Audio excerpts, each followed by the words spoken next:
Welcome to our channel. In this video, we will be learning about norma occipitalis of skull bone. The posterior view of skull is called as norma occipitalis. So this view of skull bone is called as norma occipitalis. The term norma means view and the term occipitalis refers to the occipital bone. Occipital bone is the main bone that can be seen in this view. Thus, this view is named as norma occipitalis.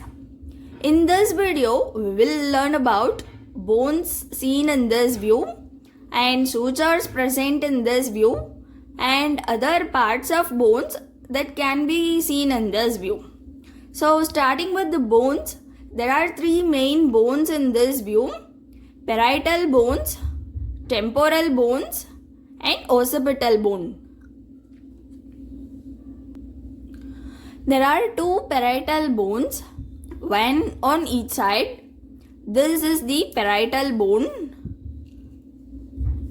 This is the left side parietal bone and this is the right side parietal bone. There are two parietal bones, one on each side.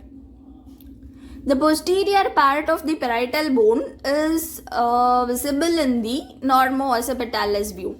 So this is the posterior part of parietal bone that can be seen in norma occipitalis.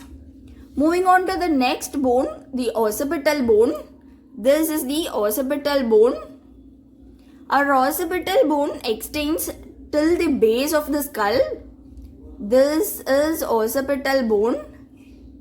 But up to this line, here this part is norma occipitalis and below the line is norma basalis.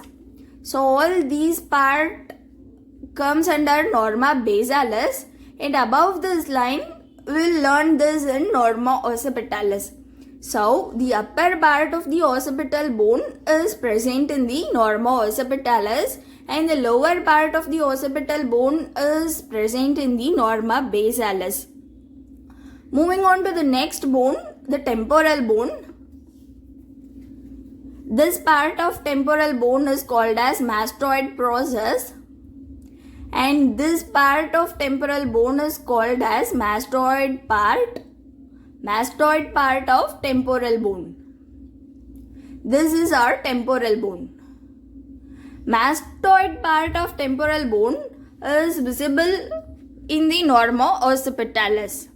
So here this is the mastoid part of temporal bone which is visible in the norma occipitalis. So bones over posterior part of parietal bone, upper part of occipital bone and mastoid part of temporal bone. Moving on to the sutures, there are four sutures present in this norma occipitalis. The first one is sagittal suture. This is the sagittal suture. The suture which connects the two parietal bones is called as sagittal suture. So the sagittal suture is present in between the two parietal bones and the posterior part of the sagittal suture is visible in the norma occipitalis. So the posterior part of sagittal suture is visible in the norma occipitalis. The second suture is lambdoid suture. This is the lambdoid suture. The suture which connects the occipital bone with the parietal bones is called as lambdoid suture. So the lambdoid suture connects the parietal bones with the occipital bone. The third one is the parieto-mastoid suture. In the name itself, we can identify that this suture is present between the parietal bone and the mastoid part of temporal bone. Parieto-mastoid suture. So this is the parieto-mastoid suture which connects the parietal bone with the mastoid part of temporal bone. So this is the parieto-mastoid suture and it is visible in the norma occipitalis view. And the fourth one is the occipito-mastoid suture. This too we can identify from the name itself. This suture connects the occipital bone with the mastoid part of temporal bone. Thus, it is called as occipitomastoid suture. Moving on to the other parts that are visible in this norma. The first one is lambda.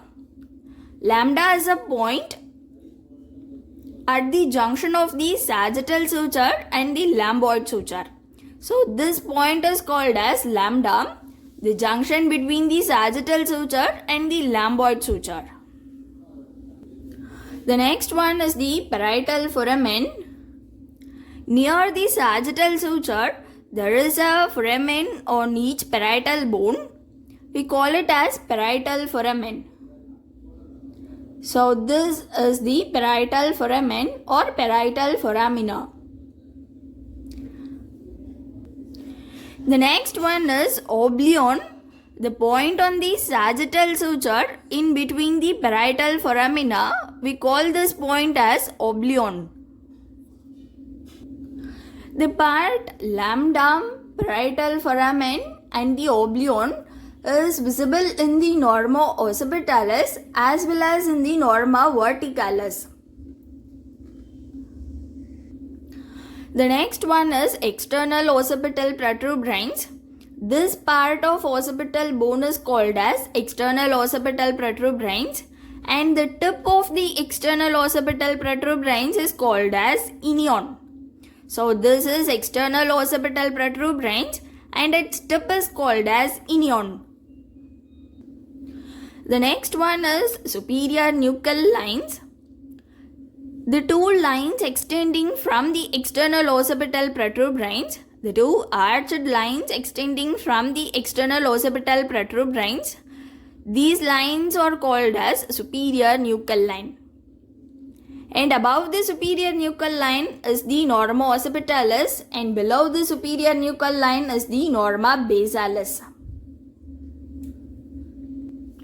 The next one is occipital point. A little above the external occipital protuberance, there is a point. We call it as occipital point. Occipital point is actually a point directly behind the glabella. Glabella is a point between the superciliary arches. This is superciliary arches, that is the arch directly present below the eyebrows.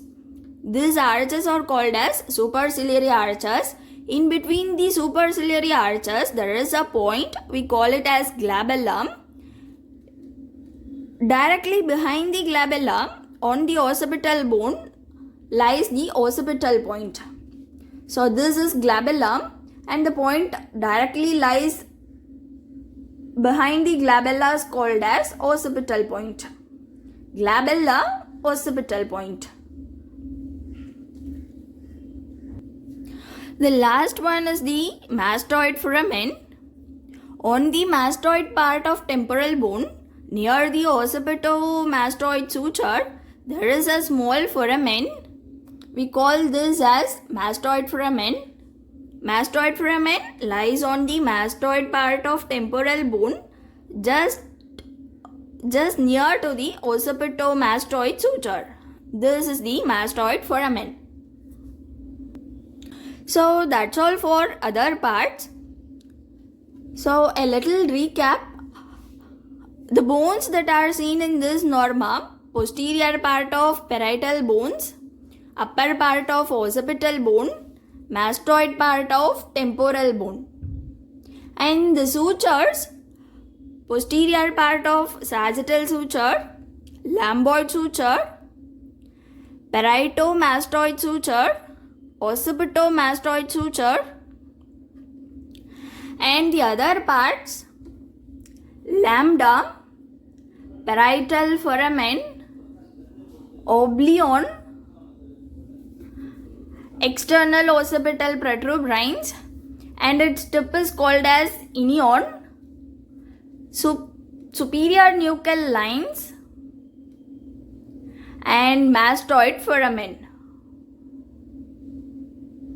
So that's all for normo occipitalis. Thank you.